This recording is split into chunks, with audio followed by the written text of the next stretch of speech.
Om Tare Tu Tare Tu Re Soha. Om Tare Tu Tare Tu Re Soha. Om Tare Tu Tare Tu Re Soha. Om Tare Tu Tare. Well, good evening, everyone. Those of you, again, physically here, and welcome. And those of you online, good to be with you. Last week, I think, had a pretty rich discussion on death, the process of death, and so forth. And you came back anyway. So, what the heck? Wow, we're on a roll here. Let's go ahead and get into the text. I haven't had a chance to go in depth, so I'll probably be discovering parts of it with you as well. The approach on this next teaching is going to be working a little bit with kind of recognizing that we have the power to eliminate suffering. So that sounds pretty good. I'm going to roll with that. And let's pop up the text here. Oh, yeah. So true cessations and true paths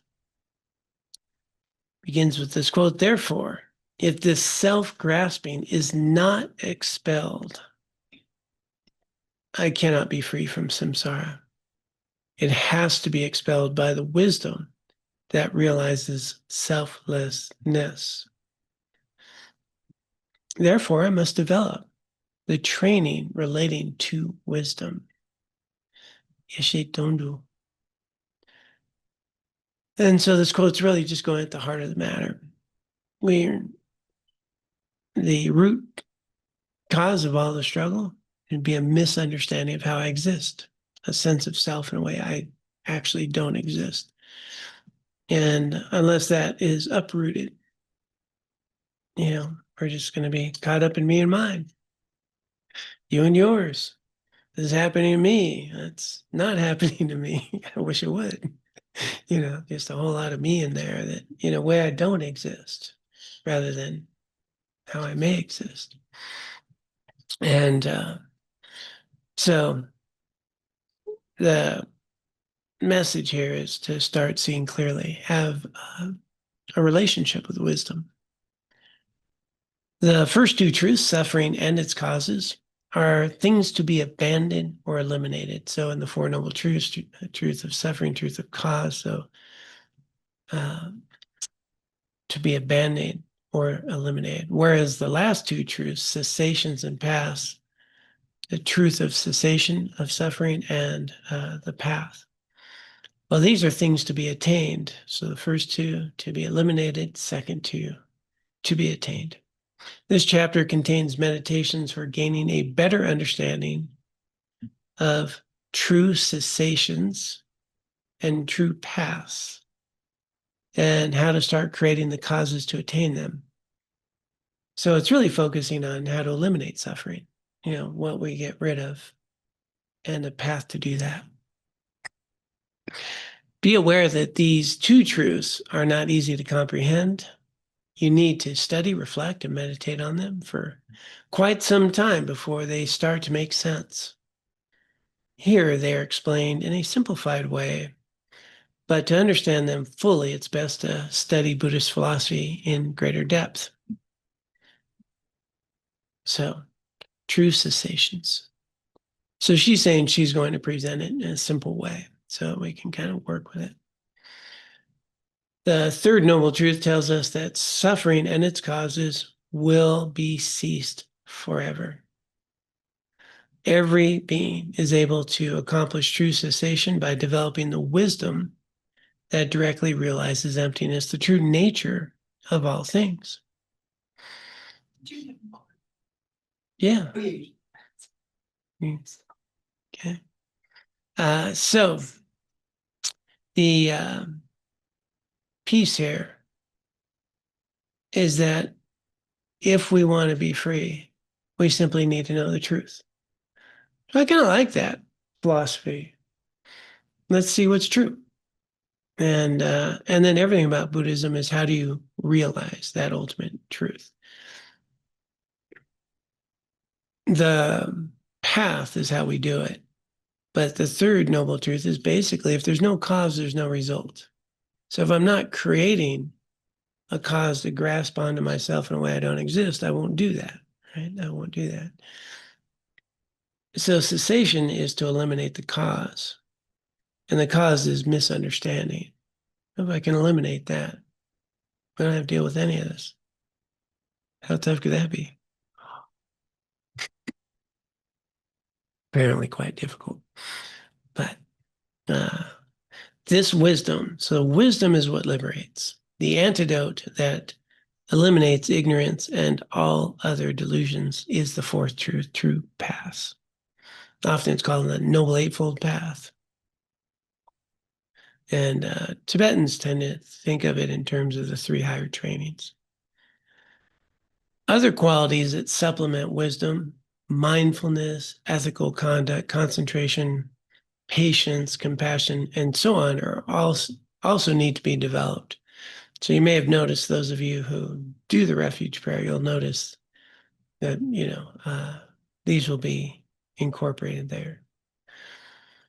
Cessation of ignorance and the other delusions occur gradually, not all at once. Coarse levels of delusion, those that we acquire through learning, are eliminated when one first attains a direct realization of emptiness. And subtler levels, those that have existed in our mind from beginningless time, are gradually eliminated as one continues to meditate on this wisdom. So basically, it gets more and more subtle. We can have some experiences and see how we don't exist. You kind of, people call it non-dual experience. And you kind of go, oh, yeah, I really don't exist like that. So you start to get some idea of that. But to actually be able to maintain that on any level, it takes some practice and stability. And then we can start applying these teachings to really filter out even the more subtle misperceptions. So each time we eliminate a delusion, even partially, we attain a true cessation. Thus, there are multiple true cessations. The final true cessation occurs when all delusions and their seeds have been utterly vanquished, such that they will never arise again. That is nirvana, complete liberation. So, yeah, just before we get to that, the main kind of point here that's pretty radical is that we can remove that. It's not, well, I'm enlightened because I have these experiences. No, I never have that misperception ever again. It's gone. I am not a prisoner in this way, in any way, shape, or form. And so with the four seals of Buddhism, the first three, I think, are just human nature, life. And the fourth one basically says you can be free. And so they're also making a point that we're already free in many ways, right? You've overcome some misperceptions that's caused some suffering in your life and kind of notice, yeah, that doesn't make sense. And so that anger or that fear, or that insecurity doesn't arise on that belief system anymore. Got rid of that. So we have these cessations, right? And so we know that we're capable. And then the idea is to just keep clearing away these causes, which are based in a misunderstanding, a belief system that doesn't really align with reality.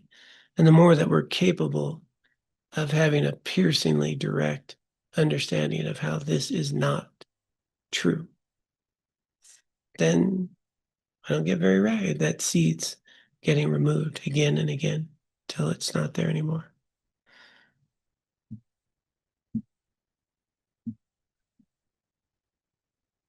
This may sound abstract, so a simple example might help. Let's say that you have a disease that causes you a lot of suffering.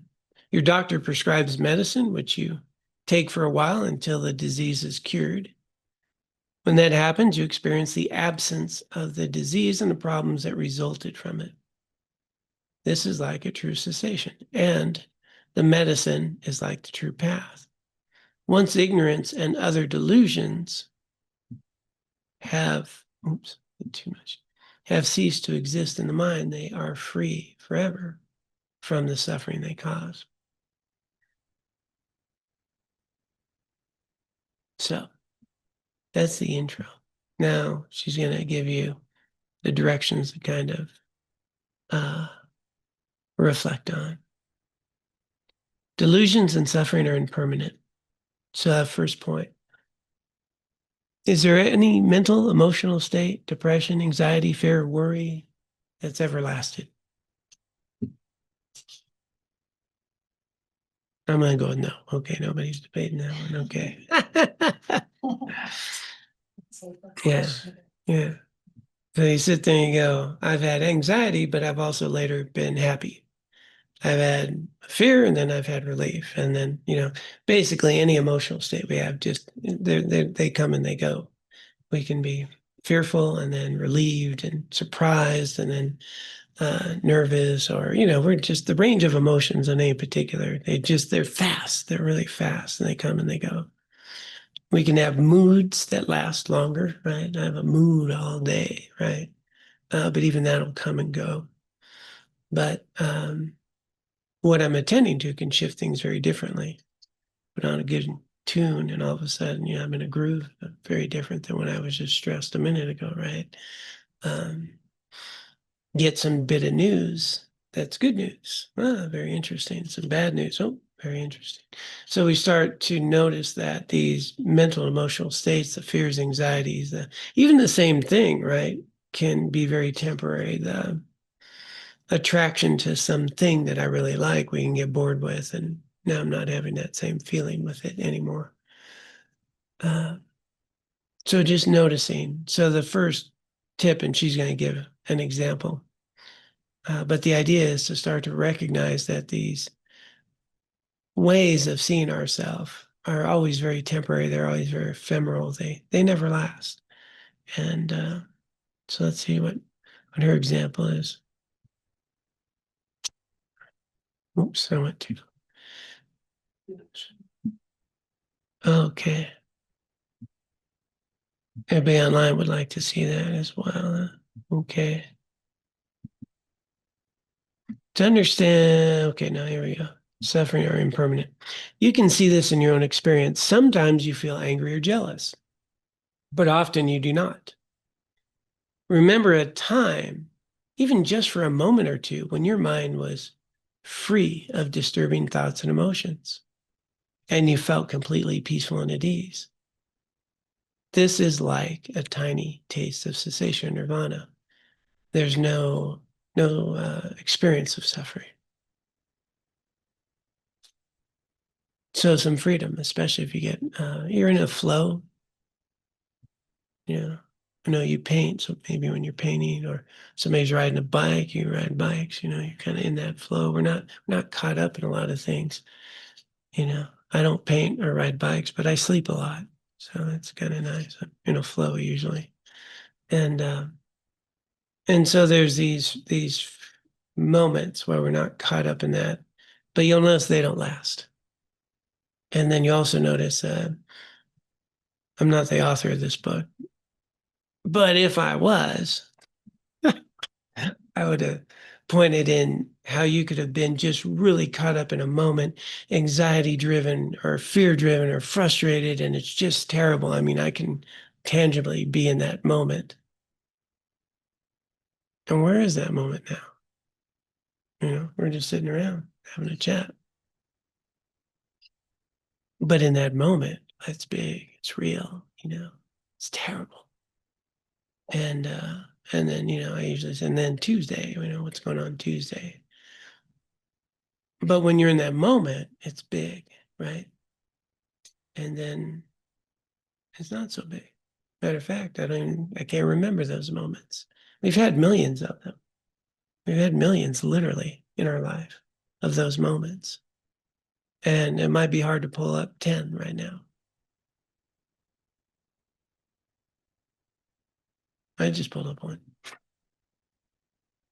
got right in the face of another monk yelling in anger. That was not pretty.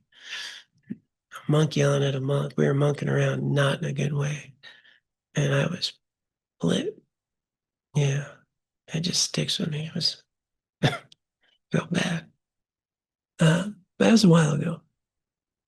So, we have these moments and they're really big and then they're gone. Right. And we also forget that we can have so much peace in our life. And the study that Eve Ekman did with residents, doctors in their first residency in the first couple of years in San Francisco, just amazing study. Doctor is a very stressful job and high suicide rate, very high suicide rate with doctors, physicians, really high, extraordinary right now. And she did this study with stress and emotions, for first couple of years when they're doing the residency. And what she was doing was checking in, how do you feel and what are you doing right now? So they would get these random check-ins. They got this little beep. Okay, how do you feel? You're content, joyful, angry, fearful, what, right? And so she would compile all their inputs. How do you feel? What are you doing?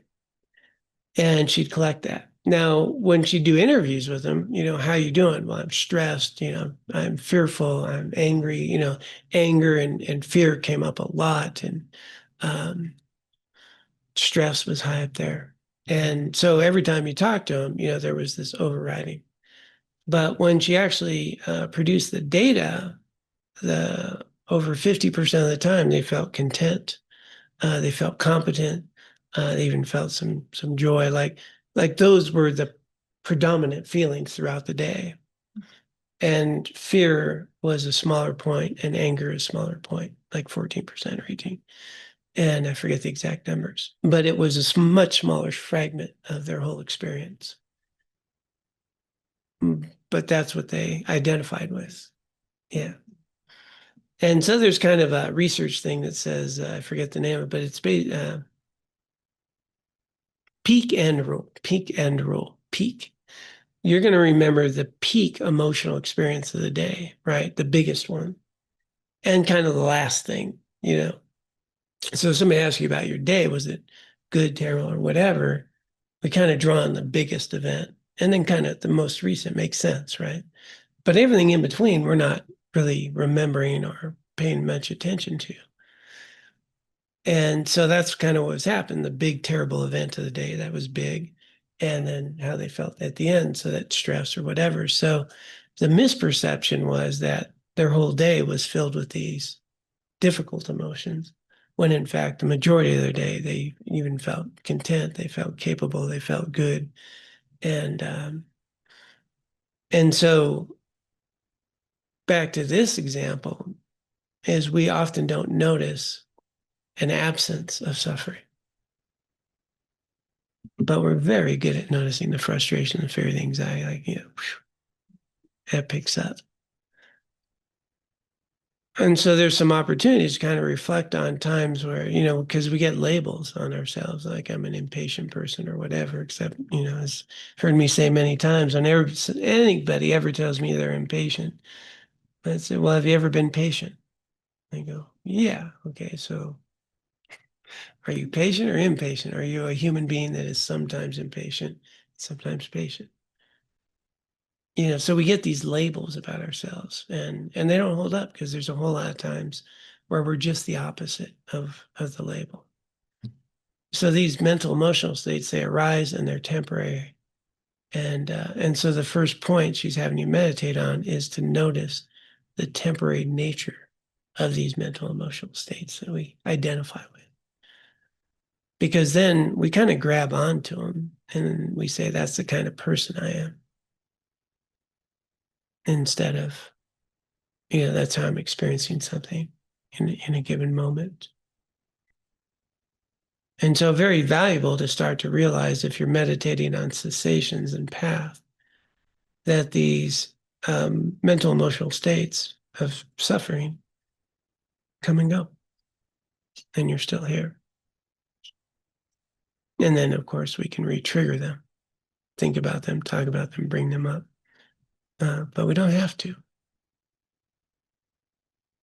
So the first meditation she's offering is to notice the cessations that you already do get to experience. I would add one, which is something that used to create a particular emotional effect in your life that you've worked on that you don't have anymore, like an anger or fear or resentment towards someone. And you kind of work on that and you kind of notice, I don't have that resentment towards that person anymore because I've removed that core belief around that. And then I think that's a more, the next level of this. She wants to give you an entry point. But the next level is, what were things that used to trigger you? And if you've worked on those triggers, do they still trigger you or not? And you may find there's some that don't trigger you anymore. And that's because you've understand more clearly the belief system, the situation. And it's nice to call those to mind because that lets you know how this works and that you're capable of it. Let's see her second point. I said I'd read all these, so I'm discovering, oops.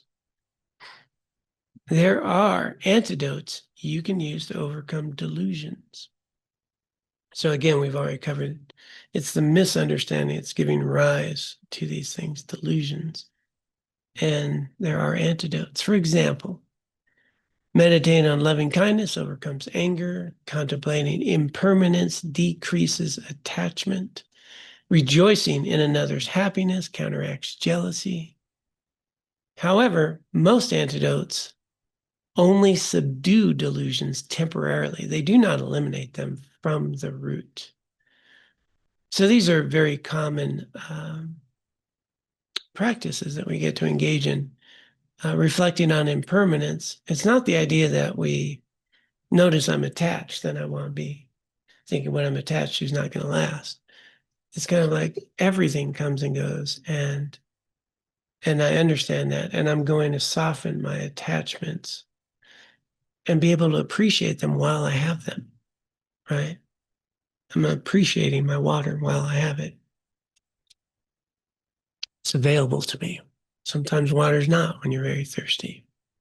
And so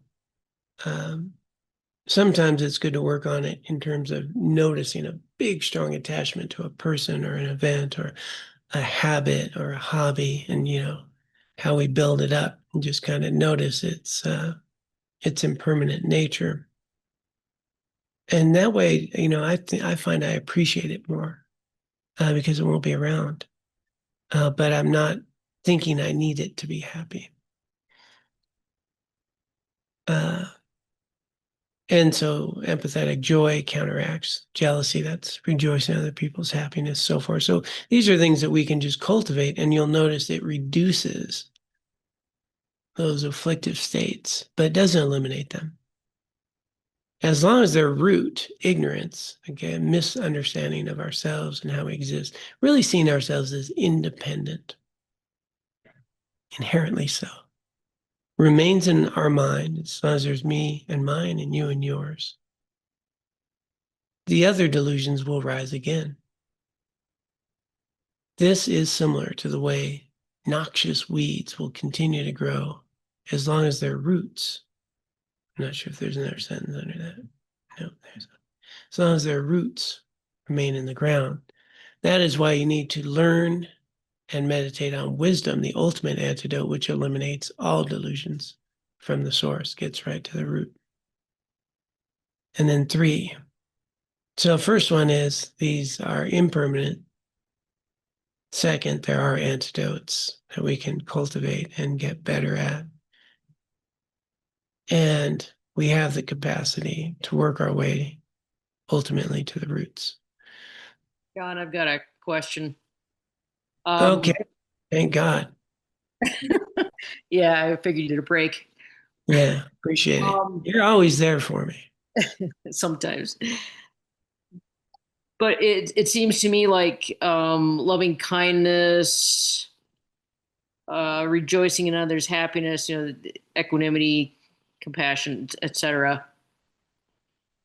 Um, are are steps in in realizing wisdom.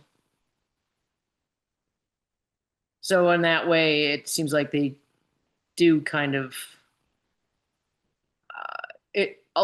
in maybe in a indirect way lead to the cessation of these delusions. Well put.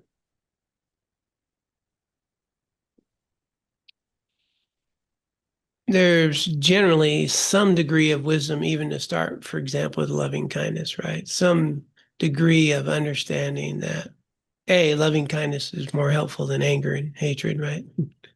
And then a wisdom of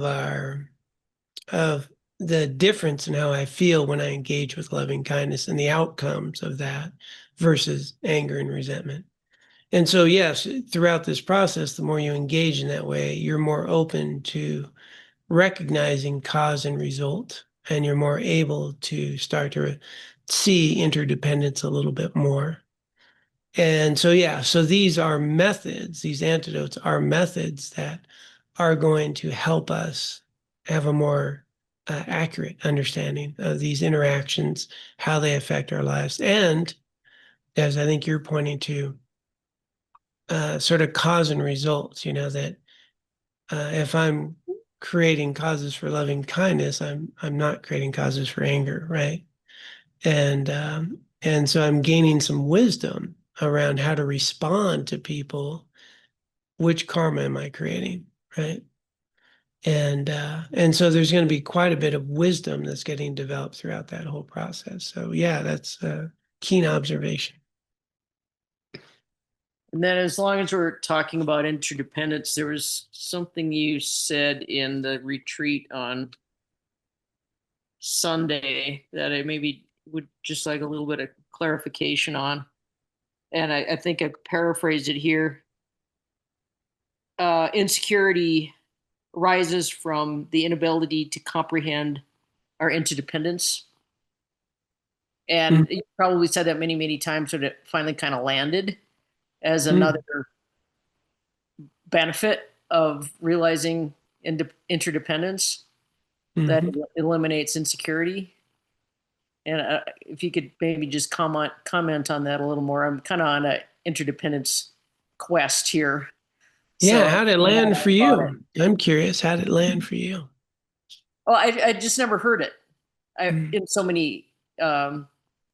So I guess I was contemplating a little bit, and it seems to me that if you don't have some sense of interdependence, then I suppose what you would be feeling is that you're kind of out there all by yourself, and you got to take care of yourself, and that's impossible. So this feeling of insecurity comes because, or inadequacy even comes because you think you're supposed to do something that's not possible, which is, stand up on your own, pull yourself up by your bootstraps, completely take care of yourself, no help from anybody else. And I can only imagine, and the times that I have had that strange thought, it probably does create quite a bit of insecurity because, first of all, it's not true, and second of all, it's impossible to live that way. Yeah, that's really thoughtful. I'm curious what others might have some insight in terms of that. Either in person or online.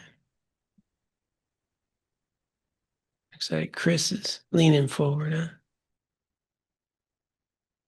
I won't raise my hand. But Carla, awesome insight. Yeah, I think both of those can be equally scary. Like knowing that I am interdependent, and then that I can't do it alone. And then, the opposite would be feeling alone because you're trying to be independent. I think that's like, I guess that's, the samsaric, you know, set point. Um, but I really liked, um, that meditating, or at least thinking about how the roots of insecurity. Um, I think the point is to recognize that we are interdependent no matter what, right? Not that we're trying to create more connection, but it's good. We're going to have where we are so dependent upon um, each other and the world. Yeah, yeah. Way to take it deep in a different way, Carla. That was nice. Thanks.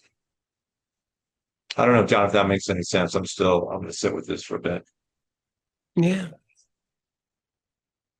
No, I like that interdependent no matter what, because it's just there, and it's a component of truth. So it's just a matter of seeing it, not creating it. Just like Yeah, and the resistance to that is going to cause some suffering for sure. Yeah. We may find that that's the whole issue, right? We resist reality. I have a thought, John, about all of this as well. Thanks, Mark. Good to hear you. Yeah, the recognition that identifying with the self that I've always identified with is not in reality, and that true interdependence involves a kind of selfless willingness to engage in reality with that understanding. For example, changes in perspective. In other words, if I'm trying to think of some examples, if I'm driving a car and someone cuts me off, rather than have that perspective of anger or the reaction of anger, I can think that person may be going to the hospital. He's injured or she's injured. And to slow down so that they can pass me and can cut me off so that they can get to their destination safely. Just so many things. The idea that I'm jealous over somebody's good fortune can be replaced with that empathetic joy of how wonderful that being is able to enjoy that good fortune. I mean, it's like every moment you can live with that and stop just reacting from, I don't know, ignorance, and really engage in that wisdom, engage in that, or at least attempt to engage in that wisdom of selfless service for others, rather than what's mine is mine and what's yours is yours and never the twain shall meet kind of attitude. Anyway, yeah, it's making more and more sense to me on a daily basis. Yeah. Yeah, thanks, Mark. Laura, microphone? Sure. Flip the switch. Thanks for the comments so far. It's making me think of a talk that I attended last Saturday at the Center for Contemplative Research by Father Eric, who's a Carmelite priest who had actually lived on that property for quite a long time. And this was the first time. It was really wonderful. First time he'd come back and spoken since Lama Allen and the Center for Contemplative Research has been there. Maybe some of you were attending, but what it makes me think of is one line that's really stuck with me since his talk. And he just, in the midst of sharing, he said, the myth of the self-made man is original sin. And I've turned that over and turned that over. And and it's really interesting to me to think about that being the myth, the ignorance, and throughout his whole talk, there were so many crossovers between Buddhist teachings and what he was sharing. But he also spoke a lot about mystery and not knowing. And I think about, how we don't know our own Buddha nature, that mystery. And then I think about what he's saying there and that myth. And I think about my own life and think about how many of my own mental afflictions arise from that myth. So it's just, in a way, it's a different language, but there's some real similarity. But it just has really stuck with me. So it's just put it in a different frame. So thought I'd share that. Thank you. A great quote. Myth of a self-made man, original sin. I think paraphrases the myth of a self-made man. It's actually a woman. Yeah. Yeah. But, with the relationship in the context of insecurity and the core root, back to this understanding, the core root is having some idea of an inherent independent self, right? Inherently existent, independent, unchanging self. And that's scary, right? I need to get my needs met. I need to get fed. Bills need to get paid.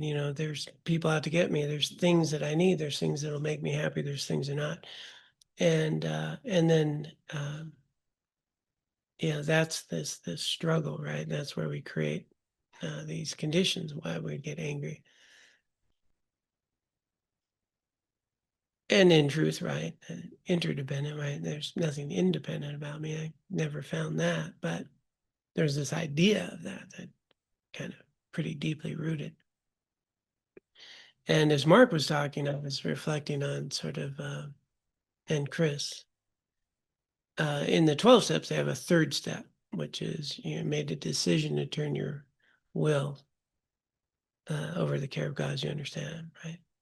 In other words, you're giving up your ego and embracing with what is showing up for you in life.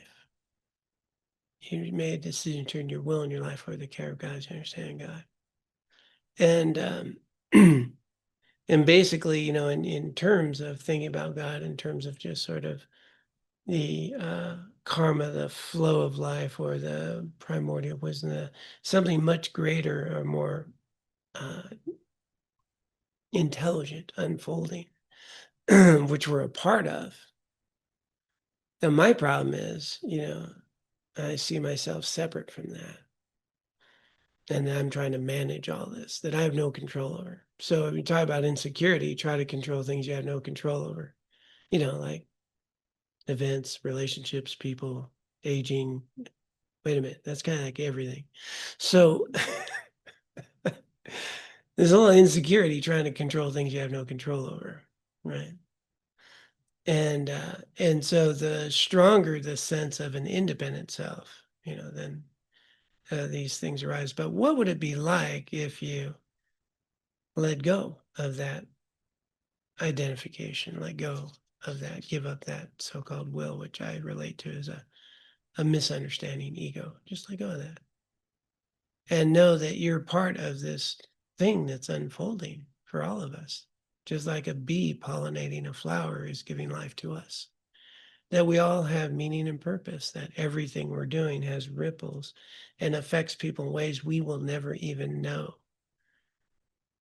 There's things that we have done that have affected people we'll never know, things even when we paid some taxes and how that did something for someone's education, or anything that we've done, the things that we've said or done. The web of interdependence is so vast that everything we do has an effect and is purposeful, and that we're a part of this unfolding thing. And if I can let go of my sort of self-centered desire to make it the way I want it to be, instead of what is it I'm here to do, then there's not much to worry about. Whatever's happening is just what I'm here to do. And I'm only here for a limited time. And it may not look at all the way I thought I wanted it to be. But the reward is so much more powerful when we let go of our plan and get with the plan that's unfolding. And a lot less insecurity there, because whatever's happening is just what we're supposed to learn from or grow from or participate in. And the stress, is that tension. And so, as Chris was pointing out, it's very fearful to let go of that self that I've been hanging on to, that I've been protecting, and trust in this unfolding thing that I have no control over. But I have an illusion of control over my life, which creates all this anxiety. But when we just let go of outcomes, just let go of things, and know that what is unfolding is always an opportunity to be of purpose, there's not a lot to worry about then. Go ahead. Well, I was just going to say that for me, I know one of the things that I need to let go of is a sense of unworthiness of other people are serving in ways that I could never hope to match. And what little can I do really to make a difference? And letting go of that is difficult because, I don't feel like I have the same skills as you, for example, and the things that you do, the enormous energy that you have to serve, and I can empathetically rejoice in that. But I can't imagine doing it. It's like, wow. I went on that pilgrimage recently to Rome. Growing up a good Roman Catholic, I've always thought about that. When I've learned about the Jubilee year, I thought one of these days I'd like to go just for the heck of it. And I went and I took confession and communion for the first time in probably over 50 years. And when I made my confession to this priest, I started by saying, look, bless me, Father, for I've sinned. It's been over 50 years since my last confession. I wanted him to get who I was. I said, I'm a gay man from California, and I know that the church doesn't, accept homosexuals. But, I still have a love of the church and its rituals, and I enjoy visiting them, as I do enjoy visiting all religions. And he stopped me and he said, you know what? The church loves you. God loves you. You didn't make the decision to become a homosexual. That's just who you are. And I was stunned when he said that to me. I was like, wow. And then he started to ask me questions about my life, what I did in my life, and kind of work I did. And he was really just amazing, and I felt true acceptance then. But again, it's difficult, that letting go of the feelings of inadequacy, worthlessness, are all still there. Thanks. Yeah, thanks, Mark.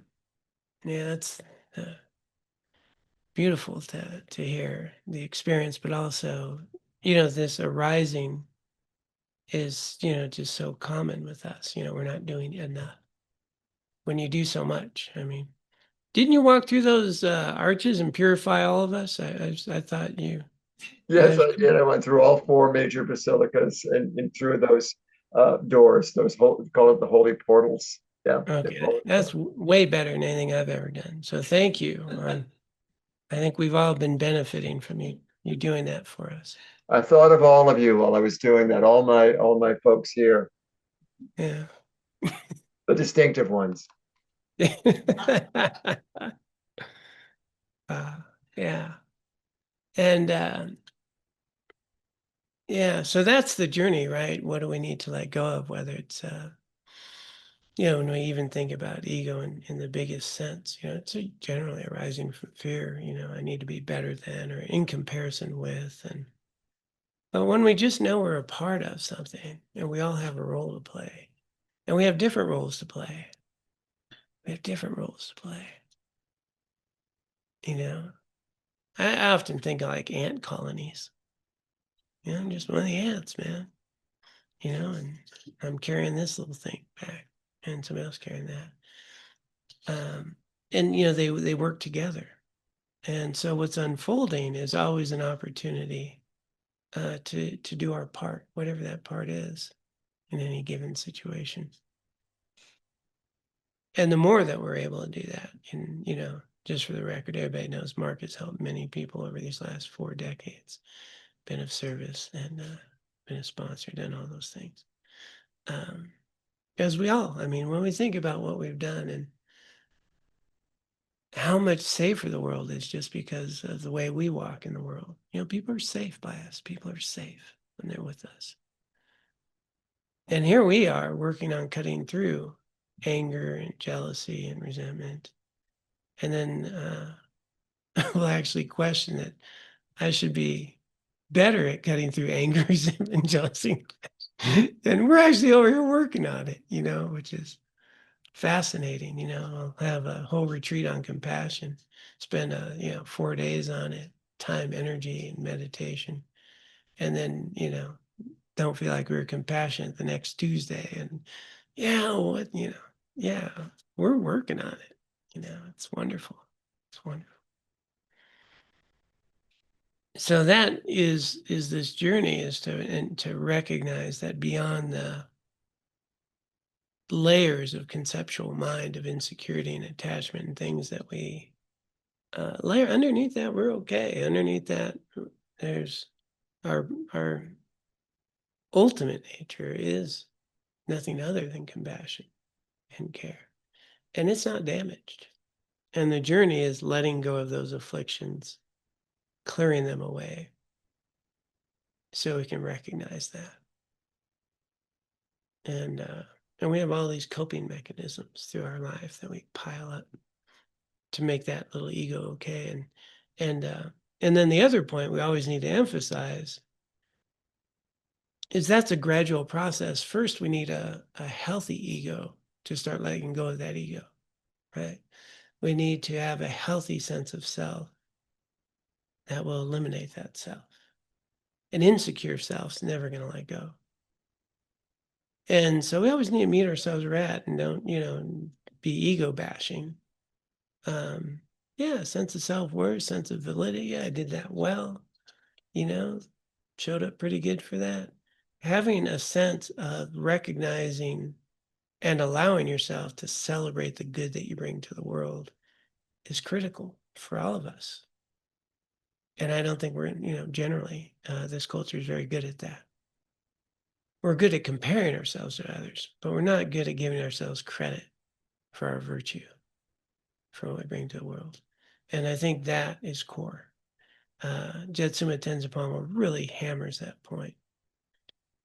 We need to see the good that we do. Back to the study with the physicians, right? How many people they help in a day, and then something goes wrong, and we're missing all the good that we do. And that, I think, is the foundational work, is rejoicing in your own virtue, recognizing your self-worth. Martha. I've been considering quite a bit lately about the interdependence of life. And one of the things that I've heard for, a while now being said, that you've said, is that, well, I'm not the center of the universe, but I'm an important part of the universe. And when I think about what was being said, what Mark had said about, how can I possibly give enough or as much as I might hope to give back to the world. And I came up with this, it's part of my motivation for my meditation that I have refined just recently. And it has to do with being a tiny bright light in the vast universe. And that my intention is to share my light with others, tiny as it may be. And that gives me a sense of well, a sense of purpose, but also it kind of helps me see the entire interdependence of it all. So I just want to share that. Yeah, thank you. And it also, you have something to offer, Mhm. right? A little, even if it's little. Yeah. It's very kind.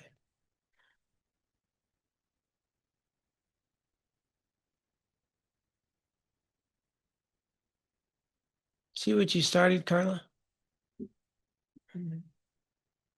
Thank you. Rich discussion. Yeah, so much more valuable when we discuss. So much insights that everybody has to offer. They're real. So thank you.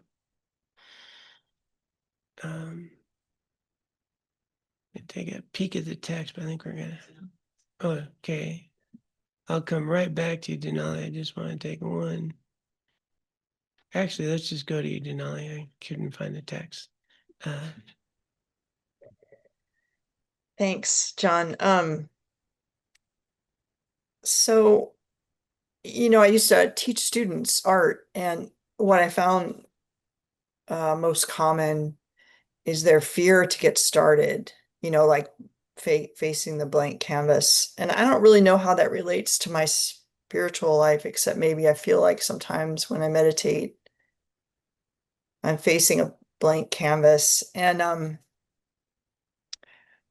what always intrigued me is the fear that kept them from starting. And I think maybe there's some kind of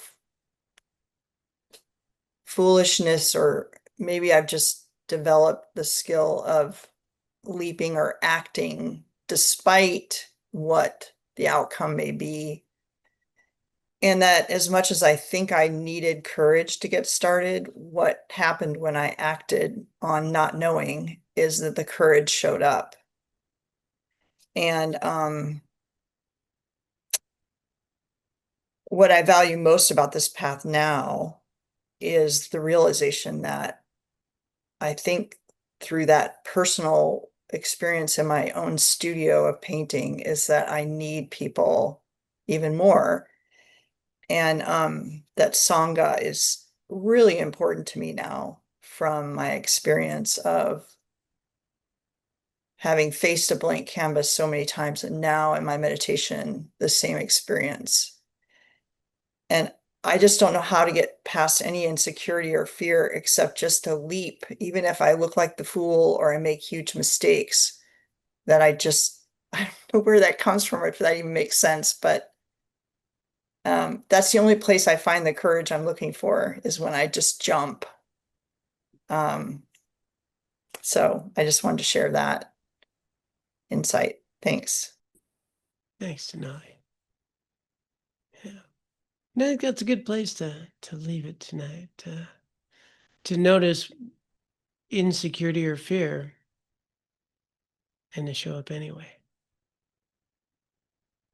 See what happens. Yeah, I like that. Rachel, you have anything to share with us? All right, let's go ahead and dedicate the merit that we have already cultivated from our time together here. A lot of things we could have been doing on Wednesday night, and here we are supporting each other to engage in our lives in ways that are meaningful and productive, to try to live with more accuracy and loving kindness and compassion, to apply antidotes to suffering, to learn how to live in ways that are meaningful and productive, be helpful. So let us collectively dedicate this merit that we have cultivated here today, along with merit of all of our lives. Dedicate it that it may find its way into the world, that the ripples, the effects of the virtue we bring to the world finds its way to others, reduces suffering, and helps them find their path. And that we can also dedicate this merit for our own continued spiritual growth, that we may ultimately cut through any insecurity, fear, or misperception and recognize our primordial wisdom. be of greatest benefit to all.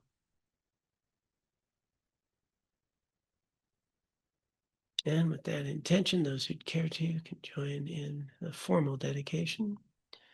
By this merit, may I soon attain the enlightened state of Guru Buddha, that I may be able to liberate all sentient beings from their sufferings. May the precious Bodhi mind, not yet born, arise and grow. May that born have no decline, but increase forevermore. Om Tare Tu Tare, Tu Re Soha. Om Tare Tu Tare, Tu Re Soha. Om Tare Tu Tare, Tu